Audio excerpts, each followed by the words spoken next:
Kami dari program studi pendidikan biologi Universitas Flores, jadi ada tugas dari mata kuliah bimbingan dan konseling untuk mewawancarai kepala sekolah terkait dengan bimbingan dan konseling yang ada di sekolah.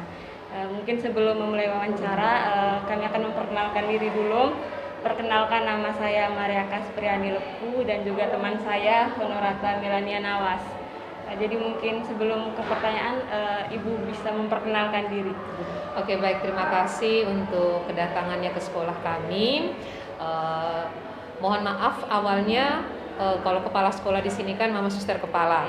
Hanya karena hari ini Mama Suster Kepala berhalangan, Mama ada ikut kegiatan rapat di yayasan sehingga yang mewakilinya saya. Begitu. Jadi perkenalkan, nama lengkap saya Yasinta Pemba. Di sini saya sebagai wakil kepala sekolah bidang kesiswaan. Terima kasih, Ibu. Kita langsung saja ke pertanyaan. Baik, pertanyaan pertama, bagaimana peran atau kedudukan bimbingan konseling di sekolah?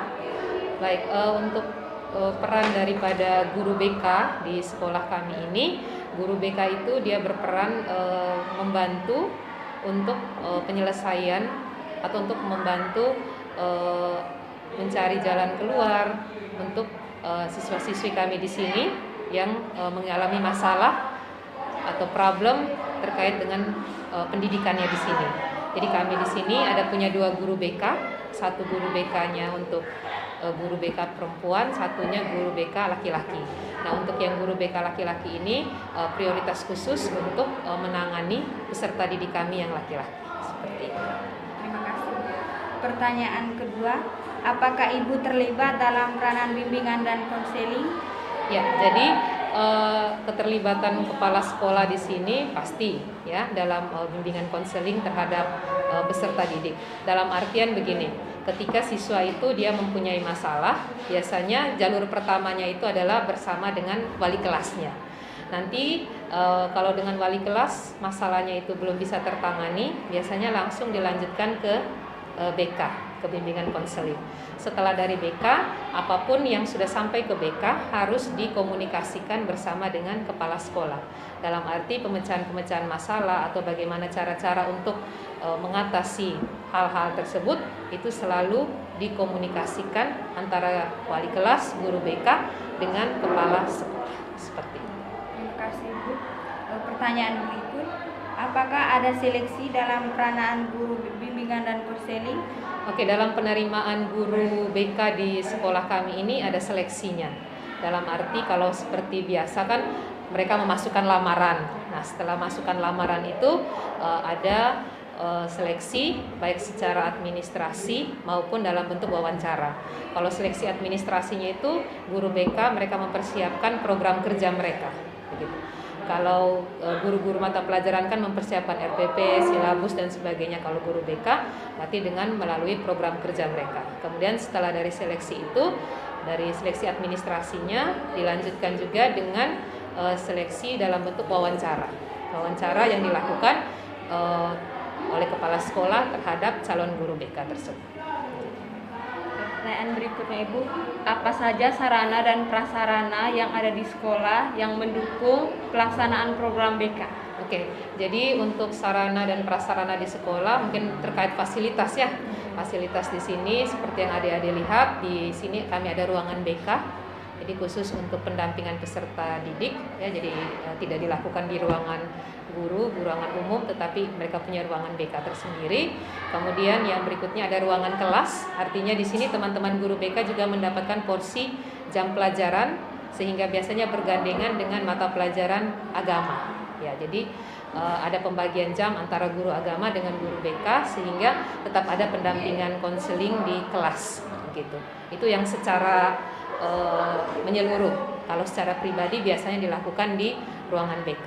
Kemudian yang berikutnya kami juga di sini punya buku penghubung antara wali kelas dengan guru BK, dari guru BK dengan kepala sekolah. Artinya apapun masalah yang terkait dengan anak itu dibuat catatannya sehingga kita punya bukti. Itu salah satu fasilitas atau sarana prasarana yang ada di sini untuk penghubung antara wali kelas, guru BK bersama dengan kepala sekolah. Pertanyaan berikutnya, Apa standar kerja dan kinerja yang Ibu tetapkan dalam melakukan pengawasan terhadap guru BK? Oke, kalau standar ataupun kinerja di sini kita melihat dari semampu guru BK untuk bisa memberikan pendampingan kepada peserta didik.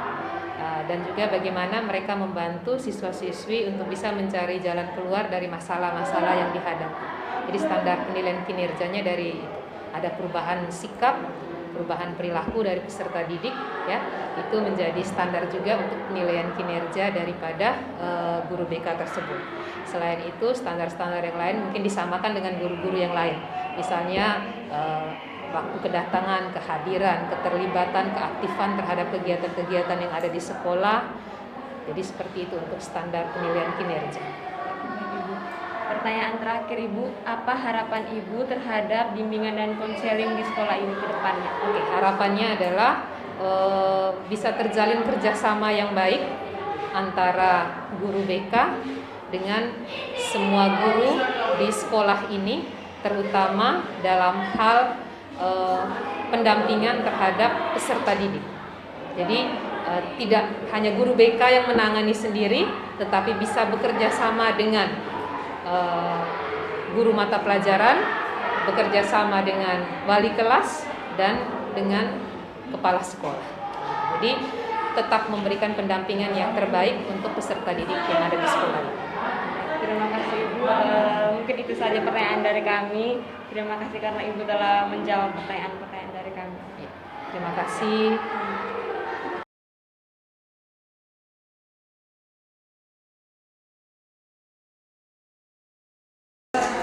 Jadi kami dari program studi pendidikan biologi, sebelumnya perkenalkan nama saya Maria Tasmianti dan teman saya Jadi kami di sini ingin mewawancarai Bapak dan Ibu terkait dengan bimbingan dan konseling yang ada di SMK Mulyasa.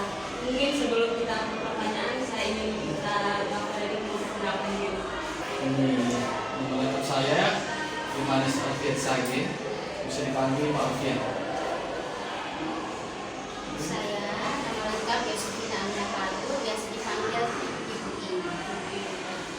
Terima kasih Pak Alfian dan Ibu In yang sudah menyempatkan waktu untuk diwawancara oleh kami. Jadi pertanyaan pertama dari kami, berapa jumlah rombel yang dibimbing oleh Ibu dan Bapak di sekolah ini? Sama ya, kami berdua sama. Jadi di sini jumlah kelas trombelnya ada 20.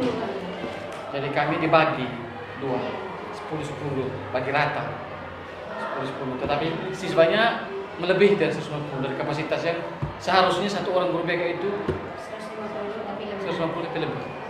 Sudah di sini sudah. Kami tangani sekitar 200 lebih gitu. 200 lebih siswa yang kita tangani. Karena potong 2 atau 500, 250. Jadi satu orang membawahi 250 anak. siswa. Iya.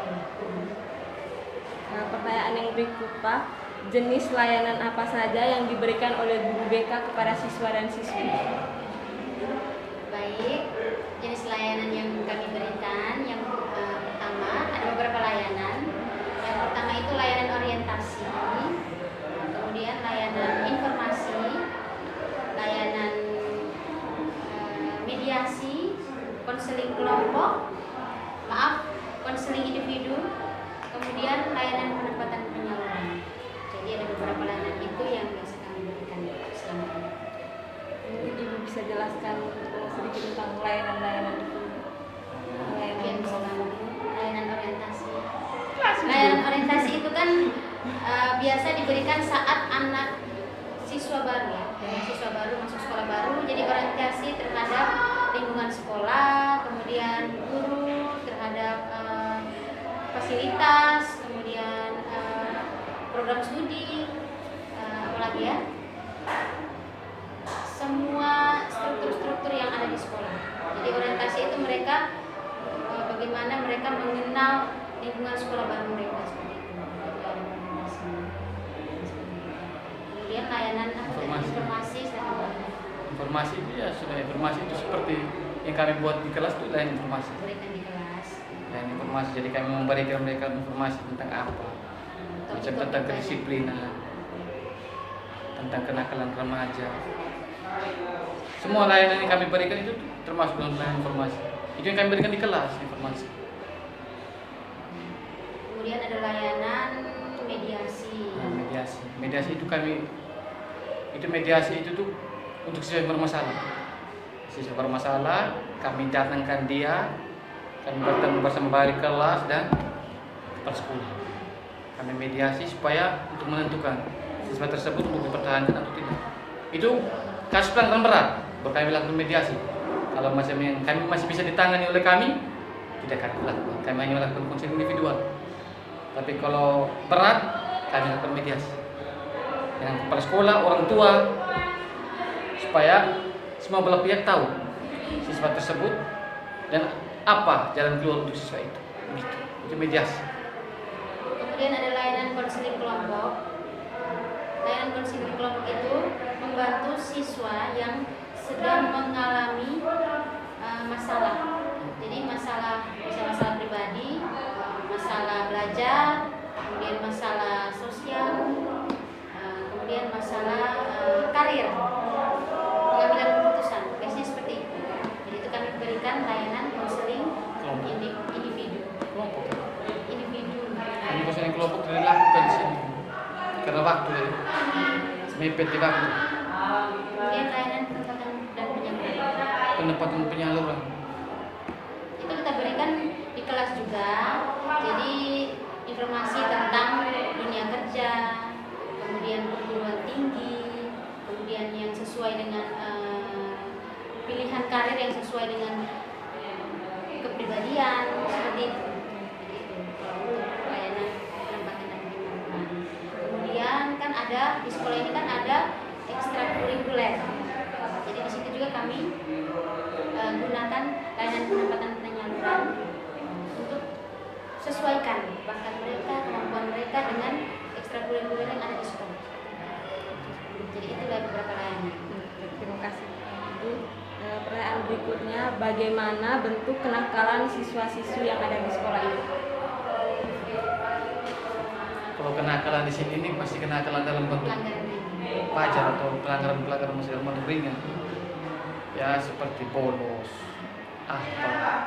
terlambat, habis mengenakan seragam sesuai aturan, itu sudah pelanggaran ringan. Kalau mengarah ke perilaku moral, karena di sini belum ada yang melanggar moral, masih pelanggaran berat yang masih bisa ditolerir. Itu sudah. Pertanyaan berikutnya, faktor apa saja yang menjadi penyebab dari kenakalan siswa-siswi di sekolah ini? Faktor-faktor itu dominan itu faktor keluarga ya, Ya, faktor keluarga. keadaan keluarga. Ada sebagian siswa yang berasal dari, mohon maaf, dari keluarga yang kurang mampu seperti itu. Jadi Ada transportasi. biaya transportasi juga kadang tidak diberi seperti itu. Jadi itulah faktor. Jadinya mereka alpa. Kemudian kalau bolos itu kan faktor pengaruh teman sebaya. Mungkin ajakan teman, jadi kan masih cepat terpengaruh. Dan juga faktor yang Media sosial, HP, tempat tinggal, yang lebih banyak di tempat tinggal. Karena Teknologi. ada yang di sini siswa kami yang tinggalnya di Bolotopo. Iya, Bolotopo itu Dan bemonya hanya satu. Jadi kalau mereka bangun kesiangan, ya sudah bemo tidak dapat lagi. seperti itu. Kemudian Jadi yang begitu. yang Bolotopo Ndona, ada yang sampai di tempat tinggal Ndona, yang jauh. ada yang di Nangaba. Di Nangaba. Jadi bemo, kalau bemo mereka sudah bangun terlambat, berarti bemo sudah jalan, berarti sudah tidak dapat lagi bemo. Jadi itu. Kemudian yang lebih cenderung mempengaruhi mereka tuh itu faktor teknologi yang akhirnya. HP itu kan anak-anak sekarang kan HP itu seperti belahan jiwa. Iya, tidak bisa lepas. Jadi enggak. Jadi perbedaan masa sekarang dengan masa dulu kan kita masih HP juga masih bukan HP Android. Jadi HP biasa gunakan juga hanya untuk saat-saat tertentu, saat kita butuhkan. Sekarang tidak. Apapun mau buat apa 24 jam dengan HP. Jadi itu faktor yang paling mempengaruhi teknologi. Terima kasih Bu. Pertanyaan yang berikut, apa saja saja tindakan sekolah untuk mengatasi kenakalan yang dilakukan siswa-siswi? Tindakan itu kan dari sekolah itu semuanya kembali ke guru BK. Jadi siswa yang mengalami masalah kami tangani. Tindakan yang kami berikan hanya bimbingan. Kami memberikan bimbingan, tapi bimbingan itu hanya 3 kali kami berikan. Kalau sudah lebih dari 3 kali dia tetap melakukan hal yang sama, ya sudah kami akan melakukan dia ke sekolah supaya membuat proses lebih lanjut bersama orang tua yang tadi saya sampaikan tadi, mediasi tadi, supaya menentukan, kepala sekolah menentukan siswa ini harus dipertahankan atau bagaimana. Itu tindakan yang kami lakukan. Pertanyaan berikutnya, upaya apakah yang akan dilakukan untuk mencegah adanya kenakalan siswa-siswi? Upaya yang dilakukan itu tentu saja melalui layanan informasi ya mungkin ya. Di situ kan kita memberikan pengertian tentang dampak-dampak dari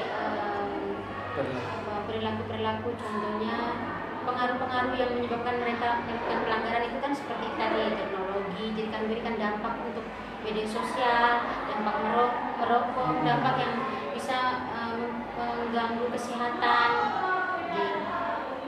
Kemudian selain itu mungkin pada Lain informasi kan berikan di kelas. Dan kami kan di sini kan diberikan jam. Jadi saat kami masuk dalam kelas kami memberikan materi itu tentang perilaku, bullying, alpa, bolos, sesuai dengan tata tertib yang ada tuh kami jelaskan kepada mereka supaya membuka mereka punya wawasan, supaya mereka bisa tahu oh ternyata kasus yang mereka buat seperti ini dia punya konsekuensinya seperti ini. Jadi upaya itu untuk kami atasi supaya mereka tidak mengulangi hal yang sama, perilaku yang sama.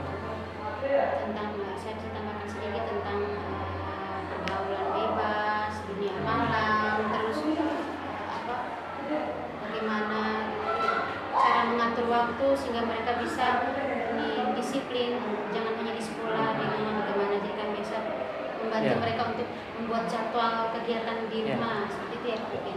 Itu upaya Kan bisa buat tentang kalau orang bilang manajemen waktu. Suruh mereka buat. Tetapi itu untuk siswa yang tinggal di kos dengan di rumah. Kalau di asrama sudah ada manajemen waktu. Kalau yang tinggal di kos kami suruh mereka buat manajemen waktu, jadi kami simpan mereka punya hasil tulisan itu untuk menjadi arsip kami ketika mereka melakukan pelanggaran. Oh kami tinggal buka. Berarti yang kau buat ini nih hanya rekayasa, tidak sesuai dengan apa yang kau buat. Itu saja upaya. Iya, upaya. Pertanyaan berikutnya, sanksi atau hukuman apa yang dilakukan dalam menghadapi siswa atau siswi yang nakal tersebut? Kalau untuk sanksi belum ada sanksi. Sanksi ringan. Sanksi mungkin, ringan, sanksi ringan wajib lapor. Sanksi ringan. Paling-paling suruh mereka membawa bunga. Sanksi ringan. Sanksi ringan itu bawa bunga. Bawa bunga 1 pot. Kemudian kalau pelanggaran seragam itu berarti mereka Dipulangkan. Dipulangkan untuk ganti pakaian. Ganti dan kembali ke sekolah kembali. Sanksi langsung kalau untuk pelanggaran pakaian. Kemudian untuk pelanggaran contohnya sepatunya disita. Jadi sebelum diberikan sanksi sudah diberikan beberapa peringatan. Jadi contohnya macam tidak sekarang mereka buat pelanggaran langsung disita tidak. Jadi kita beri peringatan dulu, minggu kemudian beberapa kali masih diulangi sita. Jadi itu sudah ada informasi terlebih dahulu baru diberikan sanksi. Kemudian sanksi apa lagi biasanya? HP ya, HP di sekolah ini dilarang. HP itu dilarang dibawa ke sekolah kecuali ada permintaan dari guru yang memang membutuhkan HP dalam proses pembelajaran. Jadi kalau ditemukan mereka membawa HP kalau HP itu langsung disita. Seperti itu. Sanksi-sanksi seperti itu. Kemudian sanksi berat ya dikembalikan ke orang tua. Baik, pertanyaan berikutnya, kendala apa saja yang dihadapi dalam meningkatkan kedisiplinan untuk mengatasi kenakalan siswa?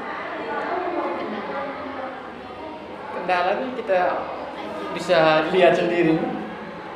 Rata-rata siswa di sini nih kebanyakan dari desa atau desa-desa pedalaman. Kalau desa pinggiran macam kayak Tolo apa segala macam bisa. Ini pedalaman yang ya teknologi masih gaptek tuh orang bilang. Jadi kita omong hari ini, engkau jangan buat lagi, nanti apa yang kau buat itu konsekuensinya seperti ini, tetap. Minggu berikutnya mereka akan buat lagi. Kita ulangi lagi, tetap mereka buat lagi. Kebanyakan untuk mereka begitu tuh sanksi itu kami kasih mereka yang itu panggilan orang tua tuh supaya orang tua juga bisa tahu. Kontrol. Orang tua juga bisa kontrol. Kami sendiri kontrol tidak bisa. Mereka akan ulangi lagi. Siswa di sini. Berjalan seperti itu. Terus pengaruh lingkungan juga. Lingkungan Di tempat tinggal, teman sebaya itu juga mempengaruhi. Kendalanya itu karena itu yang Pak Alfian omongkan, gaptek, yang juga mengaruh lingkungan. Cepat pengaruh kan anak-anak masih belum mandiri itu ya, masa-masa masih ikut arus kayak gitu. Sedikit seperti yang Pak Alfian omongkan, hari ini, besok sebentar masih dalam pengawasan masih. Taat. Besok begini sudah itu sebagai kendala. Mungkin itu saja pertanyaan dari kami. Terima kasih untuk Ibu dan Bapak yang sudah bersedia menjawab pertanyaan kami. Selamat pagi. Ya. Pagi juga, terima kasih kembali. Semoga semoga pengalaman atau jawaban-jawaban dari kami berdua selaku guru BK bisa membantu apa yang adik-adik butuhkan.